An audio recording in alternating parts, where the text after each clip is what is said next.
Welcome back. An increased number of deaths amongst Māori and Pacific Island mothers and babies has many people calling for change. But as Lacey Wilson discovered, before a change can occur, more needs to be done to uncover the reasons behind the mortalities. The Perinatal and Maternal Mortality Review Committee advises the Ministry of Health on how to reduce the death of babies and mothers in New Zealand. Last week, the committee released their fourth report, which shows Māori and Pacific Islanders have a higher rate of mortality than other ethnicities.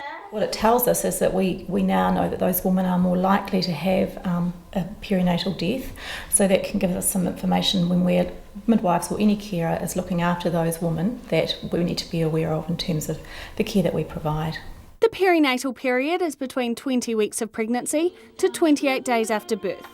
And midwives argue a large number of factors affect mothers and babies during this time. A lot of it is about deprivation, socioeconomic variables, living in poverty, then your ability to access care, to eat well, to look after yourself, to have a safe place for your baby to sleep, a separate cot for your baby to sleep if you smoke during pregnancy. You have limited access to those sorts of resources, and they are things that are perhaps beyond the reach of the health system alone. It's a much broader issue. The report calls for more research, a move which has been welcomed by those in the sector. I would hope so. I think now we've got some really interesting and broadening our understanding of what the reasons might be. So it would be great to see more research, more specific research. The Māori Midwifery Group refused to appear on camera, but released this statement saying out of an estimated 2,000 midwives, around only 8% are Māori, and they feel addressing this issue should also be part of the solution. Others say it will take a government-wide initiative to reduce these deaths. I think it's a cross-sector response. I don't think it's just health, though. I think it's social, economic, education. It's broad. It really is. It requires a government response across the board. But for those in the sector, it's now a matter of waiting for the government to make the next move. Lacey Wilson, Metro News.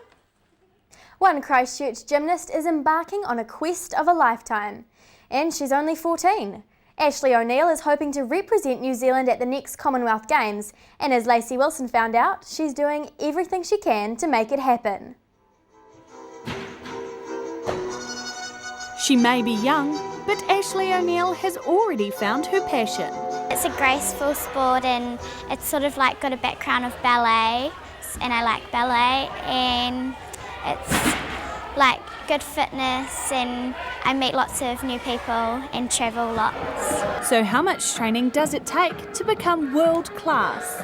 22 hours a week, and it's basically like the same every day. I get up, do schoolwork, then go to gym. But as the competitions start coming, then I'll start training more during the day. Yeah, as well as nighttime. Ashley is so committed to her sport, she travelled to Russia last year to train. I think I came back a better gymnast because I was always with coaches, and they were quite harsh. And she wants to return next August. But it doesn't come cheap.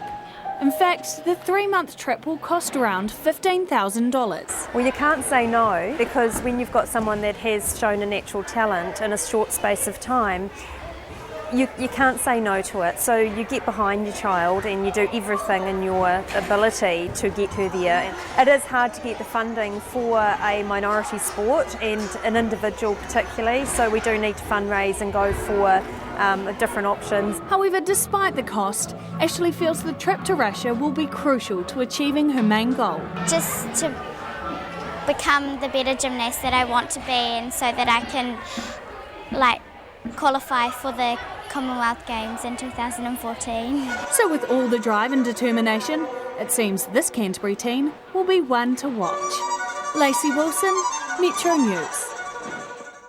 And now to our Volunteer of the Week, and this time it's all about unfinished business. I discovered a truly inspirational story about a son following in his father's footsteps. For Tony King, it began with a determination to continue a legacy. And my father used to, when he passed away in 1997, and I came along to find out what he used to talk about the kids. and I came along to find out what it was all about. So I've been coming ever since. Tony volunteers at Parafed's after-school program for children with disabilities and is glad to be continuing his father's work. You probably would have worried that there was a gap there, that somebody needed to go along and help. 13 years on though, and it's a love for the cause and the children that keeps him coming back every week. They're all great kids. They're all different. And I mean, there's a lot of able-bodied kids who've got more greater disabilities. These kids have a go at anything. For kids like Marinka, this once-weekly program is a gift. Basically now we're doing parachute games. We do a different thing each week. And I enjoy just getting out and having fun with other kids like me. But it's not just the activities the children enjoy, it's the close friendships they form with the volunteers. They love the volunteers. There's some specifically that will look for the volunteers, until they get here. They ask, when's so-and-so coming, where's so-and-so, how come they're not here today? And it works both ways. You go see them every once a week, and they kind of, you see them more than you do, cousins and relations kind of thing. So they become kind of part of the family. So what began as a tribute to a memory has left Tony with more family than ever before. Gina Gerbic, Metro News. And that's Metro News for this week and this year. We've really enjoyed working on the show, and before we go, we want to thank you for watching and supporting us over the past 8 weeks. We hope you'll see us again on our screens in the future. We leave you now with some of our favourite footage from both behind the camera and in front. Thank you and good night.